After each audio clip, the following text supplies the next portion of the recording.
On October 30, 1969, the discovery of Ellis Cesar's Romero's body in a room at the Capitol Hotel, located in Mexico City's historic center, marked the chilling beginning of a series of murders that would perplex the police and terrorize the nation's capital. The perpetrator, dubbed by the media as the Lone Strangler, seemed to always stay one step ahead of the authorities, leaving a trail of death that remains a mystery to this day. In the months following that first discovery, leading up to May 1970, at least a dozen men were murdered in hotels across Mexico City's downtown area. The connection between these crimes was strikingly clear from the outset. All the victims had been strangled. The killer utilized different tools and objects depending on what was at their disposal to commit these acts, sometimes belts, other times sheets or curtains.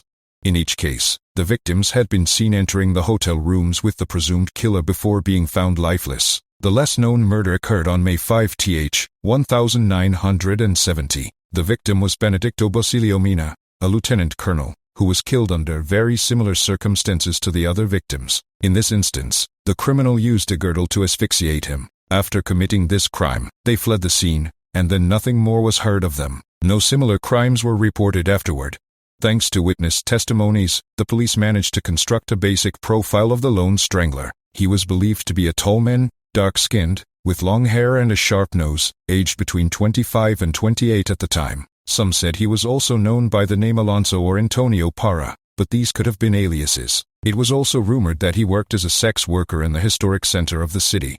Despite the description, the immense social pressure, and the media attention these crimes generated, the investigations did not progress. The context of the era, undeniably marked by a strong stigma against the homosexual population, further complicated the investigation. Instead of pursuing the case, authorities often chose to simply ignore it. The notoriety of the Lone Strangler even inspired an imitator who, in November 1969, murdered a worker in a similar, but far more violent, manner. This imitator shot, stabbed, mutilated, strangled, and finally burned his victim's body, a crime that also went unpunished. Meanwhile, the police attempted to cover up their inability to solve the crimes by following absurd hypotheses. For example, at one point, they even claimed that all of the Lone Strangler's victims had simply taken their own lives voluntarily. The Mexico City then Federal District Police closed the investigations without solving the case, and the Lone Strangler was never caught. To date, there is no evidence that this killer ever acted again, nor any evidence allowing for their identification. It is highly probable that they either died or simply decided to stop for some unknown reason. This case is quite peculiar because, although many more victims are suspected, only 3 have been officially confirmed. Furthermore, the image of this killer oscillates between that of a criminal and that of a vigilante. Between March and May of 2022, this person or group of people claimed responsibility for the murders of 2 men and 1 woman, whom they identified as sexual aggressors. The crimes were accompanied by messages warning of a similar fate for anyone who dared to commit sexual offenses against women or children. All 3 individuals were found inside the trunks of abandoned cars in public places. The bodies showed gunshot wounds, and beside them were cardboard signs with messages that identified the victims as perpetrators of these types of crimes. These messages suggest that the killer not only sought to punish their victims but also to instill fear in other potential criminals. Phrases like "this is what happens for rapists" or "this is justice for the innocent" could be read on the signs found next to the bodies. Additionally, each message was signed as the cleaner. The actions of the cleaner divided public opinion in Morelos and throughout Mexico. A portion of the population expressed sympathy towards this vigilante or justice seeker, viewing their actions as a response to impunity and the mishandling of sexual violence cases by authorities. Sexual offenses against women and children in Mexico often go unpunished, feeding the perception that institutions are quite inefficient in these matters. However, another sector of society condemned the murders, pointing out that vigilante justice violated legal and ethical principles. The lack of due process and the possibility of errors in identifying victims also generated a certain unease in some people. Pause and look at the camera. Audience, I'd love for you to tell me what you think. Would you be for or against this type of unofficial justice? Despite the efforts of authorities, the cleaner's identity remains anonymous. It is unclear if it was a single individual or an organized group with a specific purpose. The precision with which the crimes were executed and the selection of victims accused of sexual assault suggests that the cleaner somehow had access to privileged information, leading many to speculate that it could even be a police officer or someone with certain contacts within the authorities. Regardless, Little to nothing has been heard of this person or people in recent years, which has led many to speculate about their mysterious fate, thus elevating the cleaner to a kind of urban legend status that lasted a very short time but still remains in the memory of many who learned of their story. In my 100 Unsolved Mysteries video, which, by the way, has reached 1 million views, and I thank you all immensely for that, I briefly mentioned the story of the vagrant killer.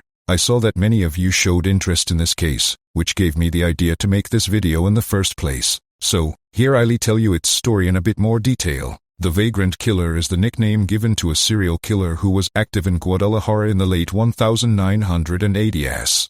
This criminal targeted homeless people, primarily elderly individuals living in extreme poverty. On January 27, 1989, the first body of a homeless person was discovered on one of the many sidewalks in downtown Guadalajara. The victim, an elderly man, had been killed with a precise gunshot to the head. The discovery was initially considered a minor tragedy by authorities, who were accustomed to street violence.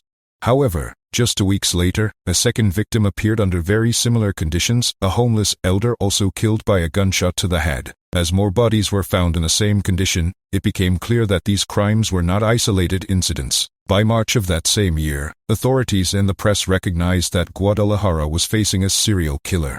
Reporters nicknamed him the Vagrant Killer, and due to the characteristics of the crimes, he was also called the 765 psychopath because of the caliber of the weapon he habitually used. He consistently left a bullet casing near the body, almost like a macabre signature. The frequency of his killings was approximately 1 murder every 2 weeks. Authorities, initially indifferent, began to worry about the growing media attention and public pressure. Attempts were made to persuade homeless people to take refuge in makeshift shelters to prevent more killings, but the strategy had little success. The winter of 1989 was characterized in Guadalajara by a collective fear. Although the vagrant killer's victims were marginalized individuals, the fear that the killer would broaden their targets affected the entire city.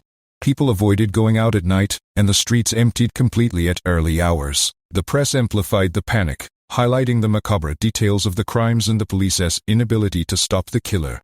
The less-known victim of the vagrant killer was a very peculiar character in Guadalajara's history, Vicente Hernandez Alexander, nicknamed the Mexican Raffles, famous in the 1930s and 40s for being a very sophisticated and non-violent thief. Known for his ability to use disguises and for only stealing from the rich and giving a portion of his loot to the poor, Vicente spent his last years living homeless in Guadalajara.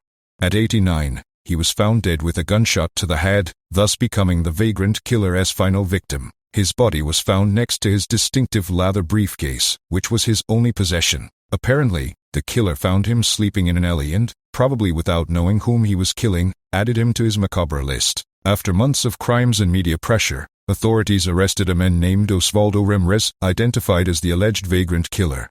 However, the evidence was quite scarce and based mainly on vague testimonies of people who claimed to have seen a limping man near some of the crime scenes. Osvaldo confessed to killing his partner, but completely denied being the vagrant killer. Nevertheless, for the authorities, his capture was sufficient to close the case. The press took it for granted that the 765 psychopath had been apprehended, and indeed, the murders stopped.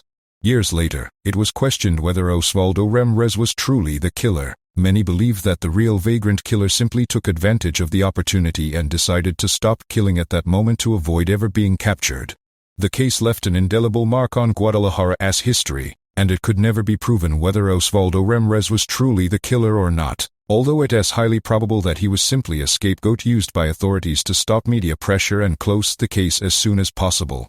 Decades after these crimes, in 2018, the murder of 5 homeless people reignited fears that the killer had returned. Although the circumstances of these new crimes did not match the modus operandi of the original murders from the 80s. I hope you are enjoying this video. I'd like to take a moment to announce that our new book, 99 Short Horror Stories, is now on sale with national and international shipping. You'll find the links in the description below. Also known as the Cart Killer, this case, in some ways, is similar to that of the cleaner, as there are also doubts about whether it was a single person or a group of individuals linked to an organization. In 2019, in the city of Culiacan, Sinaloa, a series of murders quickly garnered national attention due to both their peculiarity and their brutality. An alleged serial killer known as the Cart Killer marked his victims with an unsettling symbol, toy cars glued to their backs. This distinctive element seemed to allude to the number of vehicles the victim's alleged car thieves had stolen. The first discovery was made on August 4th, when a body was found with 11 toy cars glued to its back and another in its hand. This was the case that triggered alerts and began to define this killer's pattern. That same day, 2 other bodies were located with 13 toy cars glued to their backs, and 1 more appeared in the El Valado neighborhood with signs of torture, gunshot wounds, and the characteristic toy cars. The last known victim was a man identified for having stolen a truck from 2 women. This incident was recorded on video, which apparently made him the killer's next target. The connection between these victims suggested that the killer was acting as a kind of avenger, punishing car thieves. Many people in Culiacan considered the cart killer an anonymous hero who took justice into their own hands, punishing those who committed crimes that affected the community. However, others suggested that it could be an organized gang, perhaps even linked to drug trafficking or another criminal group, using these deaths as a warning to deter car theft. In 2006, the bodies of several taxi and public transport drivers began to appear in different parts of the state of Mexico, all under similar circumstances that suggested the presence of a serial killer believed to have claimed between 13 and 16 victims. This killer focused on taxi drivers or public transport operators, a particularly vulnerable group due to the inherent risks of their nocturnal work. All were kidnapped between 1 am and 4:30 am, a time when the streets are less trafficked. Subsequently, they were murdered with a .45 caliber pistol. Their bodies appeared wrapped in blankets and tied with annealed wire. Authorities in the state of Mexico initiated an investigation to determine who was behind these crimes. Although no conclusive details were revealed, the murders generated a climate of fear among taxi and public transport drivers in the state of Mexico, who began to take extreme precautions, especially during the early morning hours. The victims' families demanded answers, but the lack of concrete progress in the investigations increased the feeling of vulnerability and being completely alone. To date, the person or people responsible for these crimes have not been publicly identified, and the case remains one of the many unsolved mysteries in the state of Mexico. Without a doubt, these cases reflect the darker side of our society, the one rarely talked about, the one many would rather sweep under the rug and pretend simply doesn't exist. I hope you found this video interesting. Thank you for your attention, and as always, with nothing more to say, I bid you farewell. I am Nightcrawler. See you next time.